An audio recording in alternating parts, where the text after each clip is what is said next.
Xin chào tất cả các bạn và chào mừng tất cả các bạn đến kênh Kami Channel. Và hôm nay mình sẽ comment CVC phần 1 của Aurora Shop. Bây giờ mình sẽ bắt đầu giới thiệu. Đầu tiên là một em panda có kèm cái tag Cora nha các bạn. Đây, cái tag Cora rất là xinh. Và em ấy cũng rất là chậm tăng. Đây có cái nơ nha. Và đây là đằng sau của em đó. Đằng sau thì mềm hơn ở đằng trước nha các bạn. Và em này rất là thơm mùi bánh bao. Giá thì 25k một em.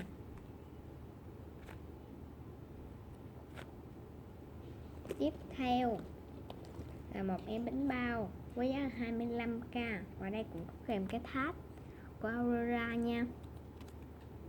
Rồi em thì cực kỳ thơm mùi bánh bao. Và mặt của em rất là dễ thương.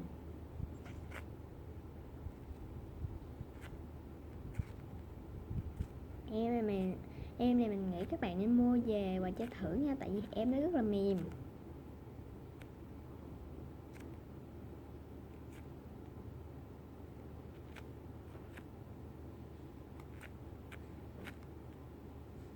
Đây, và rất là slow rising. Tiếp theo là một em mạng thầu, nhưng mà đầu thì giống như là đầu mèo vậy các bạn, cũng rất là chậm tăng. Mặt em rất là cute luôn, mình rất là thích mặt này. Và mình chọn em này màu hồng. Các bạn thích màu gì thì chọn nha.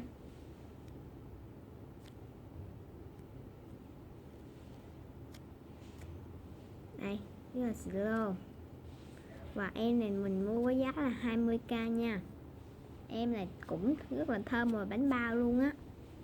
Rồi, tiếp theo là một em mạng thầu, cũng thơm mùi bánh bao nha các bạn. Và rất là chậm tăng. Không gọi được slow rising mà nó rất là cực kỳ chậm tăng luôn. Và mình thích em này lắm luôn á các bạn. Và mình đang đặt hàng của Aurora, cũng 2-3 ngày nữa là mình nhận được rồi, nên là các bạn hãy chờ nha. Kênh Như Ý Channel thì mình đang nghỉ, tại vì mình để điện thoại ở nhà rồi, nên là hiện tại mình đang ở thành phố với cha mẹ mình. Và ở Hậu Giang thì mình đã để ở đó rồi. Và đây là từ từ mình mới quay được nha. Bây giờ hiện tại mình đang quay kênh Kami Handmade.